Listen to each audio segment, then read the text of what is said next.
son aquellos, digamos, sobre todo son los destilados, aquellas bebidas que cumplen, digamos, de cierta graduación hacia arriba, sobre todo destilados, queda fuera de esa catalogación la cerveza, el vino tinto, eso se considera una bebida de baja graduación. Ok, entonces con base a esta información que ya nos diste, ahora platíquenos en qué consiste la nueva regulación, cuáles son las diferencias que hay contra la que ya existe. Pues mira, Laura, la premisa nace de sobre todo el presidente Juan José Frangé que nos pide trabajar por un gobierno más ágil, más cercano, sobre todo hacerle la vida fácil a las personas. ¿En qué consiste esta regulación? Bueno, pues previamente alguien cuando quería empezar un establecimiento, un comercio, pensemos sobre todo en los restaurantes, sobre todo también en tus restaurantes, los comercios como los supermercados, las farmacias, los Oxxos, incluso las aplicaciones como Joker que tienen centros de distribución, todos ellos tenían que meter su expediente, pasar por el Consejo de Giros Restringidos por incluir la bebida alcohólica, sobre todo cuando es de alta graduación. Y bueno, ¿en qué consiste esta nueva regulación? Es que previamente no existía un checklist claro de qué era lo que era competencia del Consejo de Giros Restringidos y qué no. Entonces esto podía prestarse a cierta discrecionalidad o podía prestarse a que tu trámite tardara meses y tú, bueno, pues podías tener ya tu restaurante listo, estar pagando una renta y pues no podías abrir hasta obtener la licencia. Entonces, lo que buscamos número uno fue tener un checklist muy claro de qué es lo que pide el Consejo de Giros Restringidos. En segunda instancia, esto es para establecimientos que van al consumo, es decir, pensemos un restaurante que quiere tener dentro de su menú destilados. Y por otro lado, tenías que tener listo en tu mano el expediente de medio ambiente y de protección civil para poder pasar por el Consejo de Giros. Entonces lo que hicimos fue sacar ambos expedientes de la competencia del Consejo para que tú puedas ir caminando en esos trámites de forma paralela y el Consejo no se vuelva un cuello de botella. Eso es para los establecimientos de alta graduación al consumo. Aquí una diferencia importante es que sacamos de la competencia del Consejo, buscando hacer mucho más ágil el trámite y el proceso, aquellos establecimientos que venden bebidas de alta graduación, pero en envase cerrado, es decir, no es al consumo. Ok, estamos hablando que al consumo es restaurantes, Así bares, es. etcétera, etcétera, Ujú. y cerrado pues establecimientos que puede ser Una como una farmacia, un mini farmacia, ok. super, exacto. ¿Y cuál es la diferencia entre el tiempo del trámite? Es decir, cómo está actualmente y cómo pues, será. Pues el consejo sesiona por lo menos una vez al mes, entonces si tu establecimiento tiene bebida de alta graduación pero no es al consumo, ya no tendrá que pasar por este trámite, entonces digamos, ya no es un paso que tienes que tener, sigues tu proceso con la dirección de padrón y licencias, entonces digamos que esas 4 semanas se quitan de tu proceso. Y por otro lado, bueno, para aquellos que sí van a pasar por el Consejo de Giros, es decir, aquellos que sí tienen bebida de alta graduación al consumo, por ejemplo, los restaurantes, los bares, la ventaja es que ahora los expedientes que van a llegar al Consejo son menos. Entonces, esto nos hace más ágil, hace que las giras de regidores que vamos, inspeccionamos y nos aseguramos que el establecimiento cumpla con todos los requisitos, que dé el uso de suelo, etcétera, sean, digamos, es una menor cantidad, entonces hace obviamente que el consejo sea más ágil, la carga es menor y bueno, pues el trabajo se puede hacer obviamente de forma más eficiente. De hecho, este trámite es el que más alargaba, ¿verdad? El abrir algún negocio o establecimiento. Así es, uno de los, digamos, de hacia adelante que queremos, pues es trabajar mucho de la mano también con medio ambiente y protección civil, porque generalmente estos son los dictámenes que más toman tiempo, por evidentes razones, pues se trata del tema de cuidar el medio ambiente y también la seguridad del ciudadano a través de protección civil. Hacia allá vamos caminando, pero bueno, eso ya es un primer paso, por lo menos para que en el trámite que necesitas pasar por consejo, pues sea mucho más ágil, más claro y sobre todo, pues si ya no vas a estar vendiendo al consumo, no hay una necesidad de pasar por ese trámite. Esto es con la finalidad de incentivar a a la gente a que se anime a abrir Así sus es. negocios. Una de las premisas es definitivamente hacerle la vida más fácil, más sencilla, desde lo que nos pidió el alcalde, pero por otro lado es eso, Laura, es cómo podemos en esta lógica, pues yo diría todavía un poco de reactivación económica con la situación que hay. El presidente nos decía, bueno, quien quiera poner su negocio, pues que pueda ser más fácil, más amigable, más rápido. Vamos por una lógica de creación de empleo, de derrama económica y bueno, pues de ponerle la vida fácil al ciudadano en paralelo con todos los otros programas que traemos en el municipio, como los microcréditos y todos los apoyos que hay para quien quiera emprender y lanzar su negocio. ¿Esto de qué manera impacta a los ciudadanos? Bueno, de primera mano es el tema de los tiempos y la complejidad del proceso. Sobre todo lo veíamos mucho con el sector restaurantero. Nos decían es muy complejo de entrada y número dos, toma mucho tiempo. Entonces, al ciudadano en qué lo impacta, bueno, pues ahora tienes tienes mucha más claridad, tienes mucha más transparencia y tienes un proceso más corto. Y por otro lado, bueno, pues estamos buscando que este sea un paso más para que pues, crecer un negocio y arrancarlo en Zapopan sea más sencillo, y va de la mano de todas las otras, digamos, todas las otras políticas públicas que estamos creando en el acompañamiento, en el financiamiento, etcétera, etcétera. Entonces todo va en una lógica empaquetada de decir, vénganse a Zapopan, creen sus negocios en Zapopan, y no nada más te vamos a dar créditos de apoyo, también estamos buscando que desde la perspectiva de la tramitología sea más sencillo y más ágil. ¿Costos?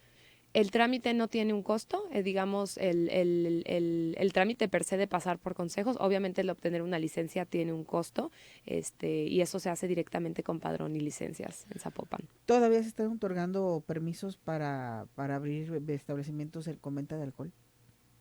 ¿A qué te refieres con todavía? Bueno, de repente, bueno, a lo mejor tenía una información errónea de que de repente ya no se vendía tan fácilmente estos permisos de venta de alcohol.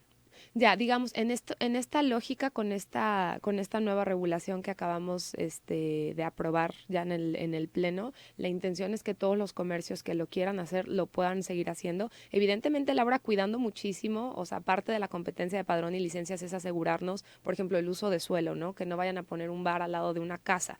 Ese es el tipo de cosas que hay que cuidar mucho y que se hizo, evidentemente, esta nueva regulación. Pero sí, definitivamente estamos buscando que haya más restaurantes que puedan tener pues puedan tener destilados, o que haya más comercios, mini supers, etcétera, pues que puedan estar aperturando y que no tengan las complejidades del tiempo y del proceso al abrir el negocio.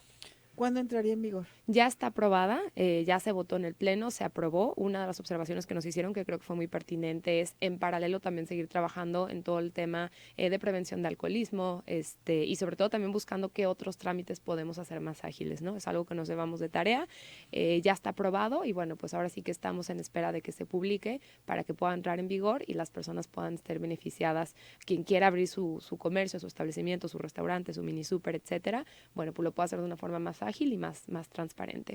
Ahorita que lo mencionaste, el nuevo que hay establecimientos cerca de zonas habitacionales o de escuelas, ¿quién se carga de regular todo esto? Porque también de repente nos llegan comentarios de que hay lugares cercanos a escuelas, Uh-huh. billares, donde también se vende bebidas alcohólicas Uh-huh. y siguen ahí muy cerca de las escuelas. Sí, fíjate, ese es un muy buen punto. Esto lo revisa Padrón y Licencias, que al final es la autoridad competente y es quien emite la licencia. Y yo te diría que el candado número uno que tienen es el uso de suelo. Hay un radio que se debe de respetar entre no nada más escuelas, se incluyen desde casas de descanso, hay toda una lista de candados donde tú no puedes poner un establecimiento que tenga la venta de bebidas cerca. Sobre todo se cuida mucho a las escuelas por el tema de no exponer a los estudiantes al alcohol en una etapa temprana, o no sé, prevenir una pelea o algo que pueda estar relacionado con el alcohol. Esto sigue vigente, esto no lo movimos, al final buscamos seguir cuidando que las zonas residenciales pues sean zonas residenciales. Bueno, al final se cuida mucho el tema de uso de suelo y la autoridad es Padrón y Licencias. Si tú quieres abrir un negocio, la recomendación uno es acércate, revisa que sí te dé el perímetro en las medidas que están establecidas, los metros que debes de cuidar, para que no tengas ningún problema que después te digan pues no te da el uso de suelo y no vas a poder abrir aquí un restaurante o un bar. ¿Tienen ustedes un estimado de cuántas personas quieren emprender un nuevo negocio o que ya están en este trámite? Mira, bien interesante. En el año 2021, que fue un año, yo diría, algo atípico pues ahora sí que por la pandemia y por la incertidumbre que había a nivel económico, el Consejo recibió 110 expedientes de esta naturaleza, es decir, comercios, ya fuera restaurantes, bares, mini supers, farmacias, oxxos que querían abrir. De esos 110 expedientes, estimamos que el 50% caían bajo el supuesto, ahora con esta nueva regulación, que ya no iban a necesitar pasar por el Consejo. Entonces esperamos que a partir de que entre en vigor, bueno, pues estamos hablando que cerca del 50% digamos, de las solicitudes de un permiso de esta naturaleza, pues ya no tendrán que pasar por el Consejo, lo cual les implicará un trámite más sencillo. Y para aquellos que sí pasen por el Consejo, bueno, pues lo que decía, ¿no? Tendrán un proceso más ágil por un lado, por el tema de medio ambiente y protección civil, que serán trámites que podrán seguir ellos, digamos, solicitando en paralelo a este paso importante. Y por otro lado, pues ya tienen una checklist muy clara de qué es lo que deben de cumplir. Tú preparas tu documentación, la presentas y no debes de tener ningún problema. Bueno, ahora que se ha ido reactivando poco a poco la actividad económica, pasando ya esta pandemia, ¿cuál ha sido el desarrollo económico? ¿Se han incrementado? ¿Ha habido, cómo están? ¿A qué nivel están? Estamos muy contentos, Laura. El presidente estaba sumamente preocupado, sobre todo por la parte de los negocios, los que tuvieron que cerrar y Ujú. resistir a estar a puerta cerrada y resistir como negocio. Entonces, estamos muy contentos. Hoy Zapopan tiene más de 52,000 unidades económicas activas. Estamos ya a niveles no nada más de prepandemia en términos de empleo. No sé si has estado siguiendo, pero Ujú. Zapopan ha estado calificando como el líder en generación de empleo dentro del área metropolitana de Guadalajara, lo cual nos hace sentir muy orgullosos. Y esto, bueno, no ha sido casualidad. Creo que ha sido parte del resultado de una política donde, sobre todo a través de una política que llamamos Adelante Zapopan, se otorgaron microcréditos con condiciones muy sencillas. La verdad es que la idea era pues, darle el financiamiento y el apalancamiento a los negocios que necesitaban. Y bueno, se lanzó una bolsa histórica de 500 millones de pesos, de los cuales han dispersado ya 60 millones. Y bueno, ha habido una respuesta muy buena. Hay microcréditos para emprendedores, para jefas de familia, y luego se fue esto, digamos, como haciendo cada vez más sofisticado. Ahora ya contamos con un fondo del fomento a la exportación dentro de Zapopan. Entonces, yo te diría, esta iniciativa va dentro de un marco y de una visión de cómo podemos realmente, por un lado, desde la regulación, hacerlo más sencillo, pero también pues ponerle esas herramientas a las personas, en este caso, hablando del contexto actual, bueno, pues cómo podemos apoyarlo, sobre todo aquellos que tal vez nunca han tenido acceso al crédito, ¿no? Y por otro lado también viene acompañado de muchas, digamos, programas y esfuerzos en cómo podemos ayudar a digitalizar, por ejemplo, el micro y pequeño negocio, ¿no? Que fue uno de los grandes temas ante la pandemia. Bueno, pues quien no vendía en internet o quien no aceptaba una tarjeta de crédito, de débito como forma de pago, ¿cómo desde Zapopan te podemos ayudar? Todos esos son ejemplos dentro de un paraguas, digamos, que llamamos Adelante Zapopan. La gente puede acceder a Adelante Zapopan en internet o Crédito Zapopan, de ambas formas lo encuentran, y ahí viene todo un, digamos, un menú de opciones para quien vive en Zapopan o para quien tiene su negocio ubicado en Zapopan. Entonces, es apoyar. Ahora bien, de estas personas o de estos trabajadores, ¿cuántos son que rescataron, que ya tenían su negocio previo a la pandemia y cuántos son los nuevos, los emprendedores? ¿Qué porcentaje tienen? La verdad no estoy segura del porcentaje, Laura, prefiero no echar aquí mentiras.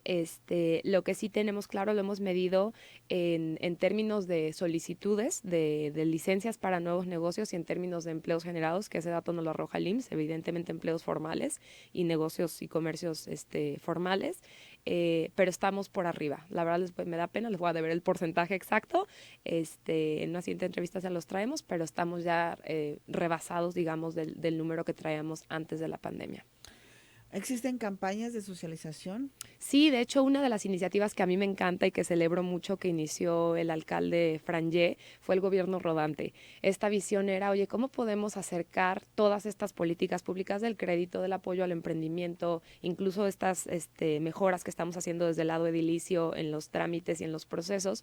Y bueno, gobierno rodante fue una idea del alcalde donde propone llevar el gobierno a las colonias, llevar el empleo a las colonias. Entonces, gobierno rodante literalmente ha sido una iniciativa súper exitosa donde hemos ido a las diferentes colonias, a los diferentes distritos, vamos servidores públicos, llevamos los programas de créditos, llevamos, ahora sí que, y ahí mismo la gente puede ir y solicitar su licencia, solicitar un crédito, hacer algún reporte, entonces ha sido una política pública, yo creo que de socialización bastante exitosa, innovadora, y bueno, pues que la gente ha tenido una gran respuesta, hay filas en los carritos de las personas, de los vecinos que van, y sobre todo muchos que van y se informan, ¿no? Y dicen, bueno, yo ya lo puedo hacer en línea o puedo ir después al centro de servicios de Zapopan, pero creo que ha sido una idea muy acertada el ir y llevar el gobierno a las colonias y no nada más esperar que la gente venga y se acerque.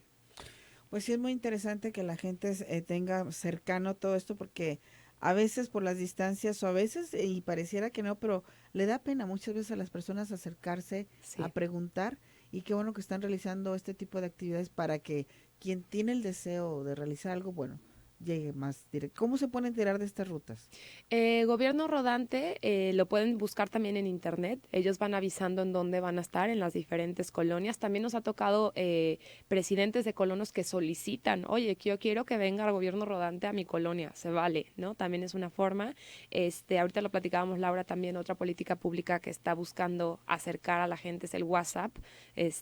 WA de Guadalajara, SAP de Zapopan, pegado WhatsApp.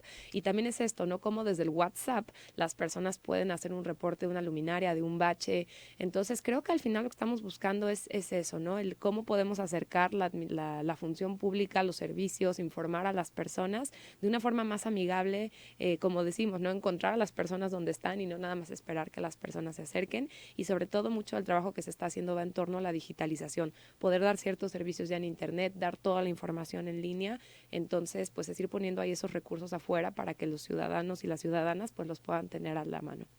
Y ya finalmente, ante el incremento que ha habido en casos de COVID nuevamente, que no se compara con lo que pasó hace 2 años, pero sí ha ido incrementando, ¿creen que haya algún tipo de medida, una recesión, algo en torno a esto? Bueno, pues yo creo que sí estamos pues igual un poco en la incertidumbre de qué va a pasar. Definitivamente pues los indicadores globales indican que viene una recesión, es lo más posible.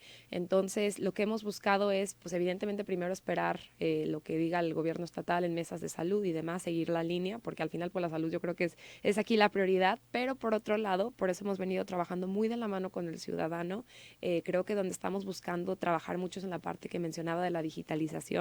Si un negocio tiene que cerrar sus puertas, bueno, eso no implica el que tenga que parar de lleno, ¿no? Entonces, seguimos de la mano con los créditos, con todas esas políticas que traemos desde promoción económica y, bueno, buscando, esperando que ojalá que esta ola no sea tan fuerte como la anterior.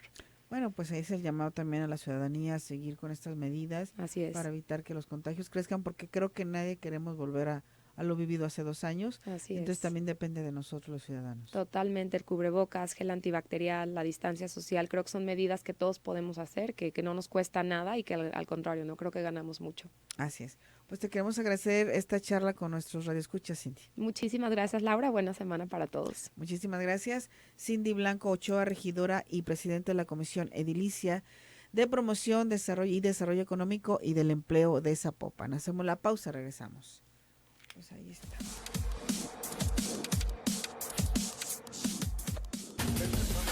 Trabajar para mantenerte informado es nuestra pasión. Zona 3, información y música en equilibrio. 91.5 de FM. Tenemos contacto vía telefónica con Adrián Fernández, director ejecutivo de Iniciativa Climática de México. ¿Qué tal? Buenos días, Adrián.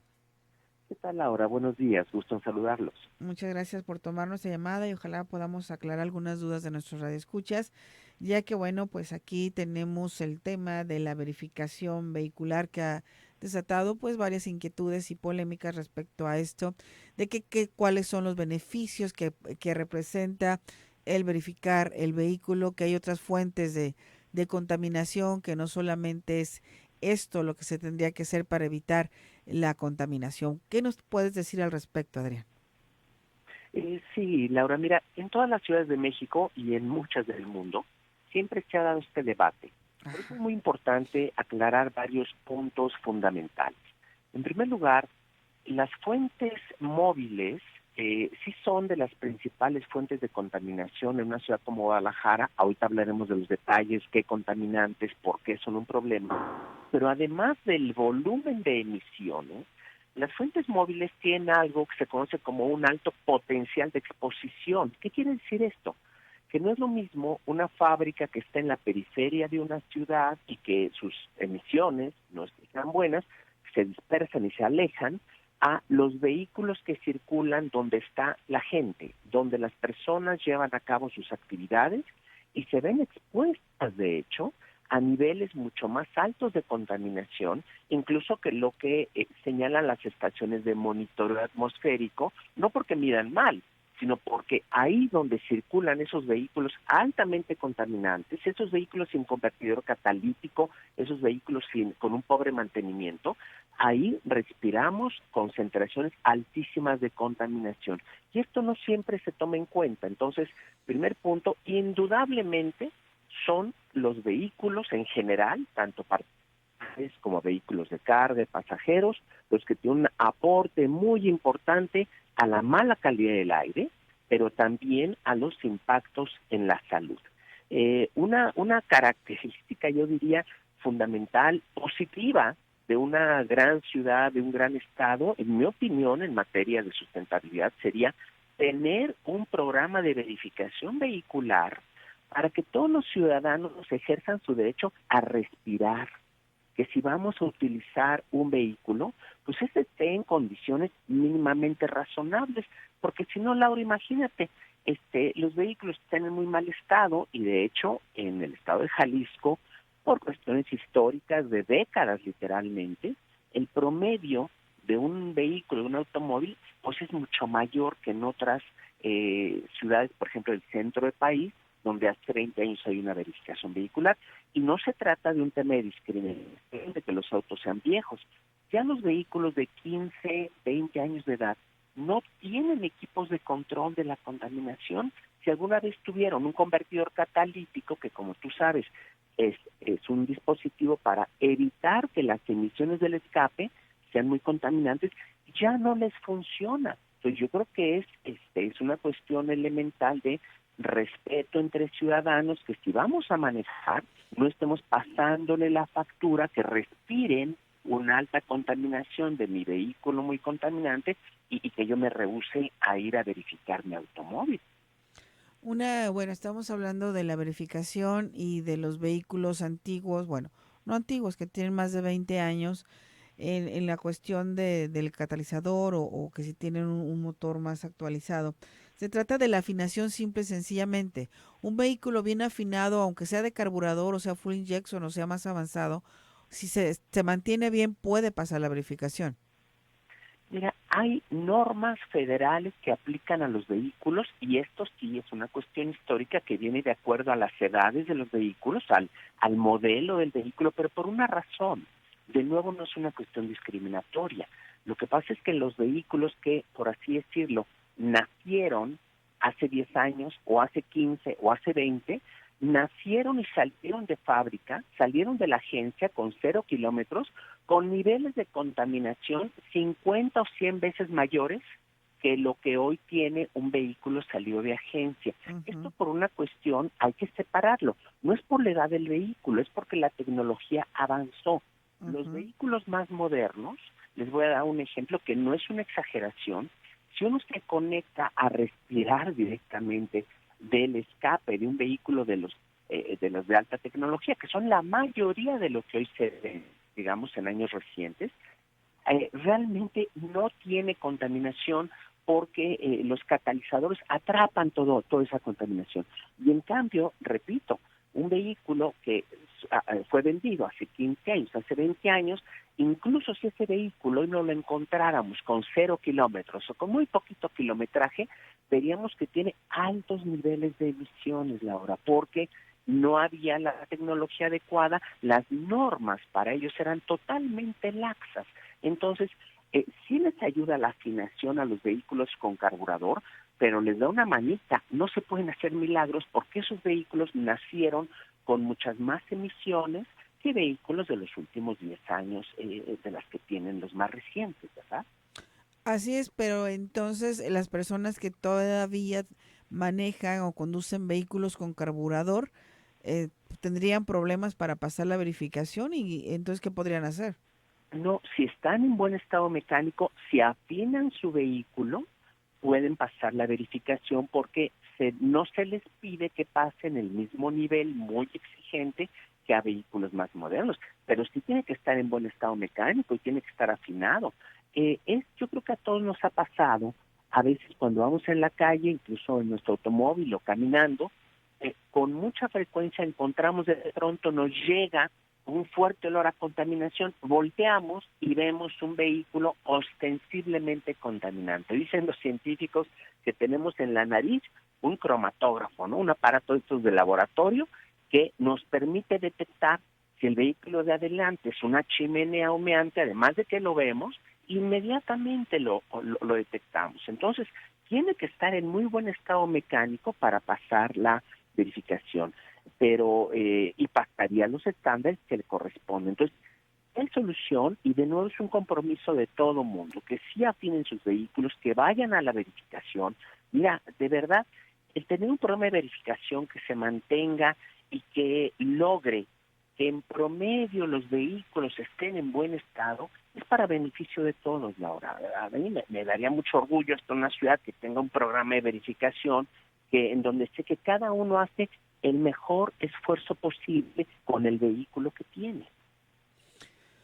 Así es, nos comentan por aquí Armando Castellanos, buenos días, con el comentario de la afinación, antes la gasolina tenía plomo, hoy ya no tiene plomo. Es correcto, y es muy buen punto mira, porque ha avanzado la tecnología, ha avanzado el combate a la contaminación. Hace apenas 25 años la gasolina tenía altos contenidos de plomo porque tenía una sustancia que era antidetonante para que funcionara mejor el motor, y se descubrió que ese plomo, al darse con el resto de los componentes de la gasolina, el plomo era emitido como gases, como vapores a la atmósfera y era respirado por todos nosotros, y se empezó a notar altos niveles de plomo en sangre.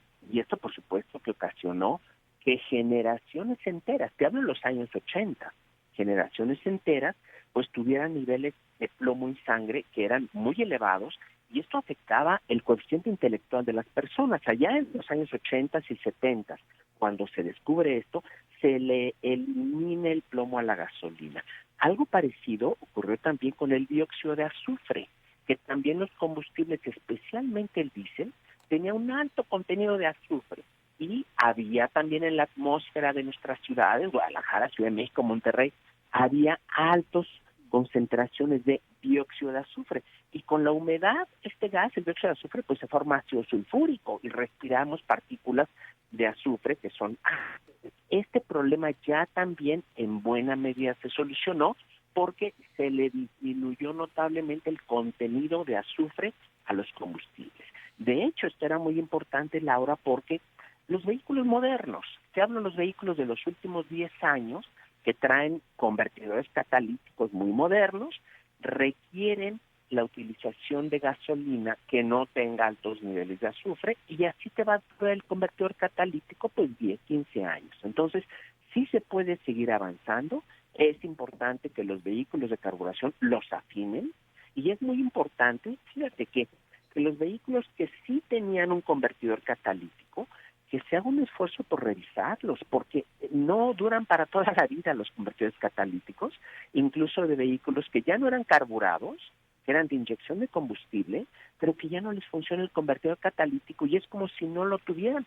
Hay que hacer el esfuerzo por cambiar, para que no estemos afectando a todos los demás con altas emisiones de mi vehículo. ¿Cuál es el impacto al medio ambiente si no se verifica? Bueno, si no se Mira, afina. yo sé que no es un concurso entre ciudades, pero Guadalajara tiene niveles de contaminación demasiado elevados, y que cuando uno ve la población del área metropolitana, cuando uno ve la flota vehicular de algo así como 4 y pico de millones de vehículos de todo tipo, no era para que tuviera ese nivel de contaminación. Yo te puedo garantizar que si los ciudadanos de la zona metropolitana de Guadalajara en particular le echan ganas y cumplen con la verificación, yo te puedo garantizar que en 2 años vamos a ver un impacto significativo, porque es una contribución muy, muy fuerte la que se tiene de los vehículos que no están en buen estado, y si no hay un programa de verificación, pues es muy difícil pueda tener una mejoría de la flota. De verdad, es una medida, no es la panacea ni es la bala de plata, como dicen, pero sí es una medida que si se aplica adecuadamente, por lo menos un par de años, y claro que luego después continúe, vamos a ver una mejoría medible en los niveles de contaminación de Guadalajara. Pasó en otras ciudades, desafortunadamente son muy pocas las ciudades del país donde hay esto. En zona metropolitana de la Ciudad de México no es perfecta la verificación, pero si uno anda por las calles difícilmente encuentras vehículos ostensiblemente contaminantes. ¿Por qué? Porque si son ostensibles no pasan la verificación, entonces simplemente no pasan, y a lo largo del tiempo se va mejorando en general la flota de la ciudad. Y ahí están las concentraciones de ozono, por ejemplo, Laura. En Ciudad de México bajaron a una tercera o cuarta parte de hace 25 años. No tenemos una calidad del aire acá en Ciudad de México que sea adecuada todavía, pero sí es la cuarta parte de lo que había hace 25 años.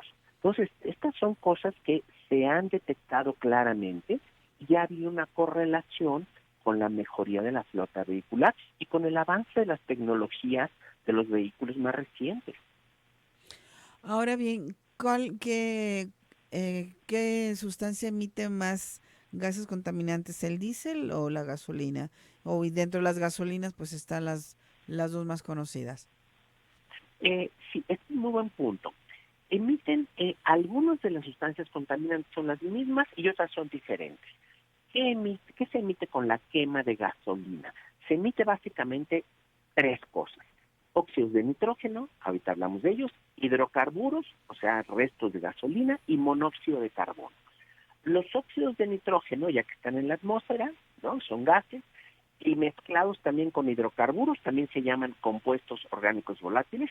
Esta mezcla de óxidos de nitrógeno y de hidrocarburos no quemados que salen por el escape se combinan en presencia de la radiación solar y con el calorcito y se forma una alta cantidad de ozono. Entonces el ozono no es emitido por ningún vehículo, pero se forma en la atmósfera resultado de las emisiones contaminantes de los automóviles a gasolina. Ahora, también forman estos compuestos en la atmósfera un montón de partículas finas que se conocen como aerosoles, que se comportan casi como gases porque son tan chiquititas. Entonces los vehículos a gasolina, sobre todo los muy contaminantes, también contribuyen a la formación de partículas. Por otro lado, los vehículos a diésel, lo que vemos es que hay una emisión muy ostensible de carbón negro, de partículas negras que además son muy nocivas para la salud, especialmente como tú sabes, las partículas menores a 2.5 micrómetros de diámetro, partículas muy pequeñitas, que son muy dañinas, y los vehículos a diésel también emiten estas partículas y también emiten óxidos de nitrógeno, acuérdense que ayudan a formar ozono. Y pues siempre con el calor de la radiación solar tenemos altos niveles de ozono, que es un irritante de las vías respiratorias. Entonces, partículas finas, el hollín, estas partículas negras que vienen sobre todo del diésel, y las otras partículas que vienen de las de gasolina, así como el ozono, bueno, pues ahí tenemos la aportación a la contaminación de unos y otros tipos de vehículos, y por eso hay que controlar las emisiones de todos ellos, ¿eh? También nos comenta por acá Gerardo, el diésel es más contaminante por dióxido de azufre y es cancerígeno. Hay elementos cancerígenos tanto en las emisiones de diésel, efectivamente está muy estudiado, pero también desafortunadamente hay elementos cancerígenos en derivados de las gasolinas, ¿no? Hay compuestos aromáticos, hay benceno, hay otras cosas que también son cancerígenas. Sí, definitivamente ha habido mucha atención al control en el mundo de los vehículos a diésel, por esta cuestión de que las partículas han estado asociadas claramente con la mortalidad prematura. Hay gente en el mundo y en nuestras ciudades mexicanas que muere prematuramente por exposición a partículas. Entonces, no es una u otra, hay que controlar a todas las fuentes, tanto los vehículos a diésel, pero también de verdad hay que controlar las emisiones de los vehículos a gasolina. Hay otro debate en torno a la contaminación por los vehículos, que son las vialidades. Nos comentan aquí que si hubiera menos topes o estuvieran mejor sincronizados los semáforos, esto evitaría la contaminación por el tiempo que duran los vehículos, pues parados, pero pues prendidos. Es un punto acertado de este radio escucha, en que se requiere un buen manejo de vialidades. Los topes sí son un dispositivo, obviamente, que se utiliza para bajar la velocidad de los vehículos, que ocasiona contaminación. Por otro lado, yo invito a la siguiente reflexión. Yo creo que necesitamos también en todo nuestro país un avance cultural importante. En muchos lugares donde no hay topes, de manera irresponsable hay quienes conducen a alta velocidad y están los accidentes, los niños jugando en la calle, etcétera. Esto es una realidad también. Yo creo que aquí yo haría un llamado muy fuerte también a una cuestión de la cultura cívica, la cultura vial que tenemos o no tenemos los mexicanos. Entonces, Sí es muy cierto que si se tienen topes en cada esquina va a haber más contaminación, pero entonces es momento que empecemos a mostrar civilidad y educación todos los que conducimos un vehículo para no pasarnos los saltos, para no violentar las normas y para no ir a exceso de velocidad y ocasionar accidentes de tránsito, para no usar el celular mientras manejamos. Un llamado muy fuerte a nuestra conciencia como automovilistas para que tengamos una cultura adecuada cuando manejamos. Aquí nos comenta la terminación 5675. Buenos días, yo tengo una camioneta Ranger modelo 88 y sí pasó la verificación. Seguramente está en buen estado y es muy buen ejemplo, y es un vehículo que tiene pues 30 años de edad y sin embargo seguramente su propietario lo mantiene con sus servicios, con su mantenimiento y pasa la verificación. Ir a verificar no es condena de muerte que necesariamente va a ser rechazado, pero si el vehículo está en mal estado, pues tampoco se puede esperar que se le dé la aprobación y que se le dé un permiso para contaminar en exceso, ¿verdad? Ahí va a haber que trabajar mucho y especialmente hacer un esfuerzo. Todos aquellos que tienen vehículos en mal estado, pues sí van a tener que hacer un esfuerzo. De eso se trata la verificación, no se trata de que a todo mundo se le dé el pase, nada más pues a presentar. Aquí nos comenta José, buen día, una pregunta. Acabo de comprar un vehículo 0 kilómetros de agencia 2022. ¿Tengo que verificar? Muy buena pregunta. Hay en algunos lugares del país una exención que se da a la verificación de ciertos vehículos. Pero vamos por partes. ¿Qué dice la norma federal? La norma federal de aplicación en todo el país dice todos los vehículos, a partir de que sea de agencia, deben de pasar una verificación cada 6 meses. Eso dice la norma federal. Desafortunadamente, en muchas ciudades del país no hay absolutamente nada de verificación. Siguiente cuestión. En este momento, como está diseñado el programa de verificación en el estado de Jalisco, como ustedes saben, se pide la verificación una vez al año. Entonces, es bueno saber que, de hecho, no que sea lo más laxo, es más flexible y no se pide que estén en este momento verificando cada 6 meses, Adrián, como dice la norma obligatoria. Sí. el tiempo se nos terminó. Ojalá y nos podamos comunicar nuevamente contigo para seguirle dando paso a este tema. Será un gusto platicar con ustedes de nuevo, Laura. Les mando un abrazo a ti y al auditorio. Muchísimas gracias. Nosotros ya nos vamos. Esto fue Cara a Cara.